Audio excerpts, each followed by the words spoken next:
সমাজ, আমরা বন্ধু তোমাদের হাতে বেকার ভাতা তুলে দিতে পারবো না। বেকার ভাতা তুলে দিয়ে তোমাদেরকে অপমানিত করতে চাই না।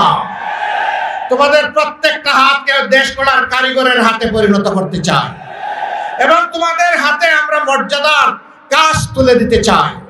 সেদিন প্রত্যেকটা যুবক যুবতী দাঁড়িয়ে নিজের বুকের দিকে ইশারা করবে, আমি বাংলাদেশ। ঘরে চলাচলে এবং কর্মস্থলে তিন জায়গায় দুটা জিনিস অগ্রাধিকারের ভিত্তি আগেই আমরা নিশ্চিত করবো ইনশাআল্লাহ। একটি হচ্ছে মায়ের মর্যাদা, আরেকটি হচ্ছে তাদের অবশ্যই আমরা নিরাপত্তা নিশ্চিত করব। এই দুই জিনিস এখন নেই, আমরা বদ্ধপরিকর ইনশাআল্লাহ আমরা এটা করব। যারা এই কথাগুলো ছড়ায় তারা ইতিমধ্যে টের পেয়েছে মারা কোন দিকে তাকিয়ে আছে। মাদের দৃষ্টি এখন মুক্ত নতুন বাংলাদেশের দিকে, পরিবর্তনের বাংলাদেশের দিকে। একদম মিলেমিশে একাকার হয়ে লড়াই করে আধিপত্যবাদের বিরুদ্ধে, দুর্নীতির বিরুদ্ধে, চাঁদাবাজির বিরুদ্ধে, মামলা বাণিজ্যের বিরুদ্ধে, মা বোনদের গায়ে হাত তোলার বিরুদ্ধে আজকে এই ভোটগুলা তুলে আনতে হবে ইনশাআল্লাহ। নতুন বাংলাদেশের পক্ষে আনতে হবে। যুব সমাজের প্রত্যাশার বাংলাদেশ গড়তে হবে। এই বাংলাদেশ যারা গড়তে অঙ্গীকারবদ্ধ তাদের হাতেই আমরা 300 আসনে মার্কা তুলে দিয়েছি। সম্মানিত বন্ধুগণ, এই মার্কা হচ্ছে স্বাধীনতা রক্ষার মার্কা, বাংলাদেশের সার্বভৌমত্ব। এই মার্কার সাথে আপনারা সবাই আছেন? আপনারা থাকলে হয়ে যাবে?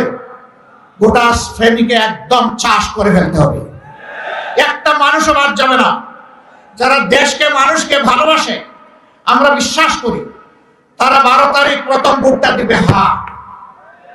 হা বিজয়ী হলে বাকি ভোটের মূল্যায়ন হবে, হা পরাজিত হলে বাকি ভোটের মূল্যায়ন হবে না।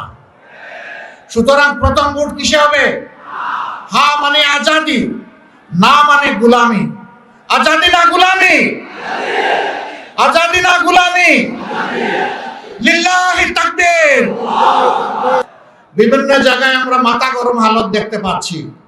শীতের দিনে মাথা গরম করলে চৈত্র মাসে কি করবেন আপনারা? একটু মাথাটা ঠান্ডা রাখেন, একটু জুলাই যোদ্ধাদেরকে সম্মান করুন, এতগুলা শহীদের প্রতি একটু শ্রদ্ধা প্রদর্শন করুন। আবার বৃদ্ধ বনিতা জীবনের ঝুঁকি নিয়ে গুলির সামনে বুক পেতে যারা দিয়েছিল তাদেরকে একটু সম্মান করুন।